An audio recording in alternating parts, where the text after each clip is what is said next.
Welcome to Networking RX, a podcast devoted to helping business professionals like you enhance your networking skills in order to become more proficient giving and receiving quality business referrals and improving the overall quality of your life and the lives of those around you. The Networking RX podcast is a production of AmSpirit Business Connections, an organization whose mission is to empower business success through networking.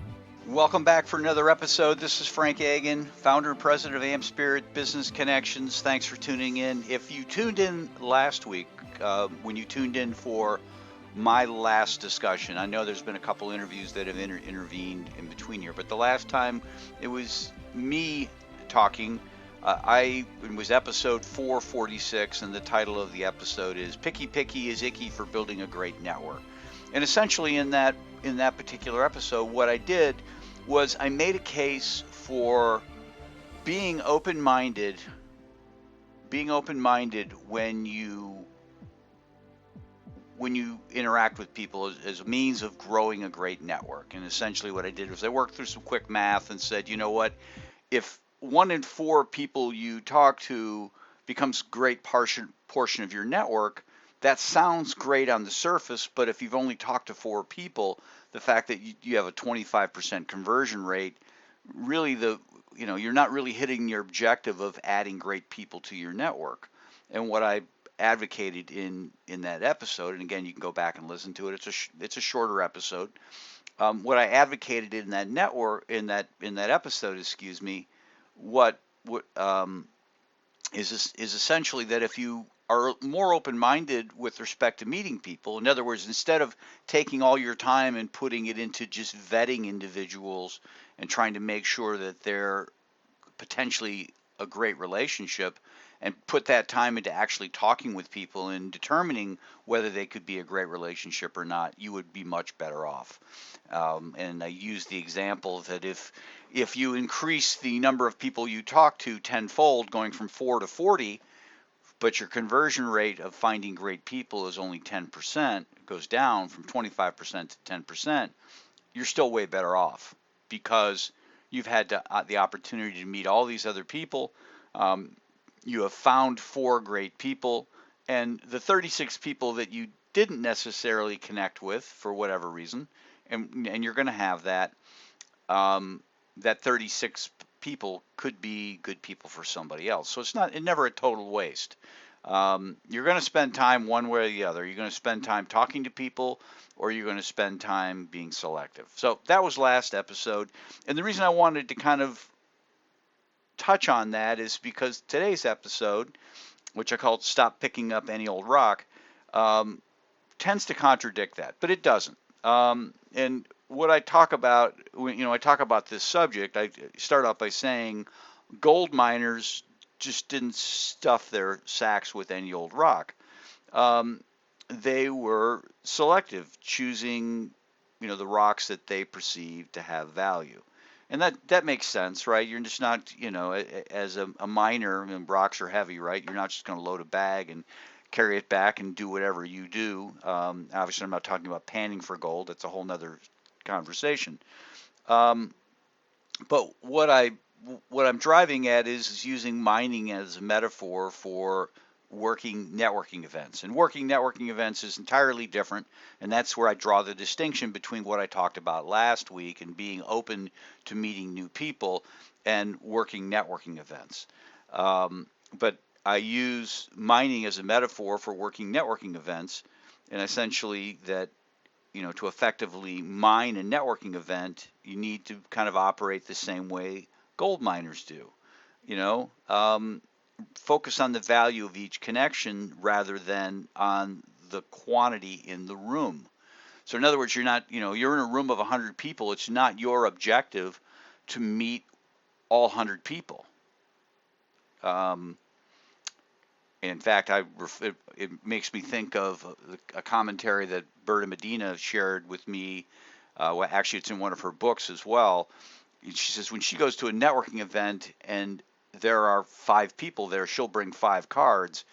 If she goes to a networking event, knows there's going to be 100 people, she'll still bring 5 cards because she knows that really to have a decent interaction with people over the course of a couple hours, you're really only going to talk to effectively 4 or 5 people. Now, those 4 or 5 people, I'll reflect on my episode from last week on not being too picky. I'm not suggesting that you be picky, because you just, certainly in a networking event, you don't know a whole lot about people. Um, but what I'm saying by not picking up, what I mean by not picking up any old rock, is you just don't feel like you need to meet everybody. Like everybody's got to be this 30 seconds. Give me your, it's like speed dating. This is what I do. Here's my card. Great. What do you do? Great. Thanks for your card. Moving on to the next person. That's what I mean by picking up any old rock. Um, in the long run, a few quality connections will benefit you more than a pocket full of business cards, right? I mean, and we see people doing this, and to be honest, I've been guilty of it. Just trying to see what I can accumulate at a networking event, and then coming away, and then just trying to reconnect with people, and seeing what sticks. Throwing up spaghetti up on the wall and seeing what sticks. Don't get me wrong, networking events are a useful means of connecting with people who can help you, um, as well as people you can help. They're full of people that can help people that which in a way helps you. Again, it's a useful means of connecting with others. That doesn't mean you need to connect with everyone. And don't feel like you need to connect with everyone. I know you can feel as if you're missing out. Following Berta Medina's advice, if you only have 5 business cards and talk with 5 people and there's 100 people there, you feel like, geez, there's 95 people I didn't get an opportunity to talk with. Yep, that's true. And there might be somebody there who is perfect, but if it's perfect, it'll happen. You'll eventually connect with them. One of the people that you talked with is going to know somebody else who's going to know somebody else who's going to know that person.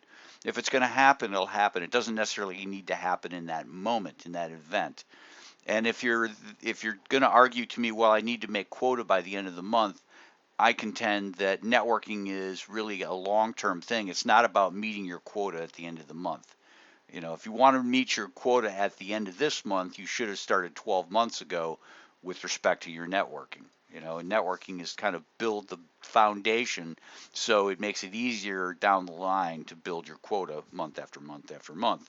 So again, networking events are a useful means of connecting you with other people. It just doesn't mean that you need to, again, pick up any old rock, talk with anybody, just have this superficial conversation to say you did it, and just touch base with everybody. Because in reality, if you're doing that, that perfect person is probably going to be turned off by you.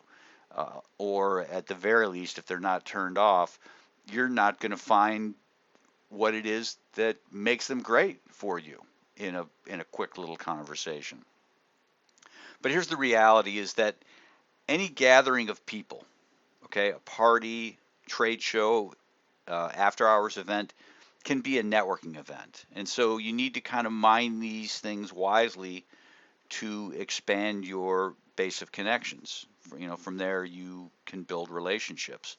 And if you approach it that way, it does become a gold mine. You do meet people, you do have an opportunity to create relationships.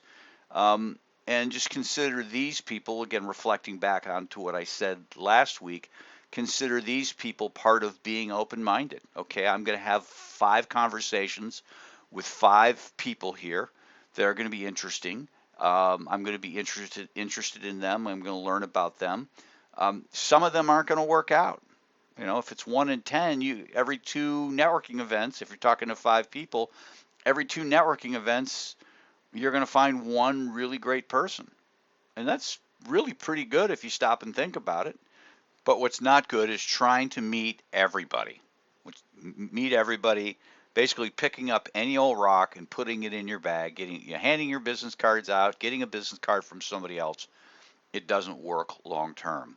So while it may seem like it flies in the face of what I said last week, it really doesn't. This pertains to networking events. Be open-minded as to who you talk to, but don't feel like you need to talk to everybody at the event for it to be effective.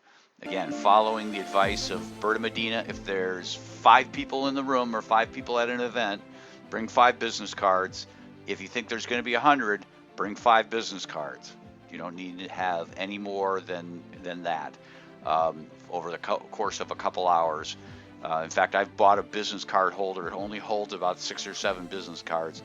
So I'm always at the risk of running out and always feel like, okay. And it's a constant reminder to me that I don't need to be talking to everybody here. So just something to think about as you get out there and get going into live networking events again. Thanks for joining us on the Networking RX podcast. Please put what you've learned into action today and let us know if you have questions, comments, or ideas for future topics.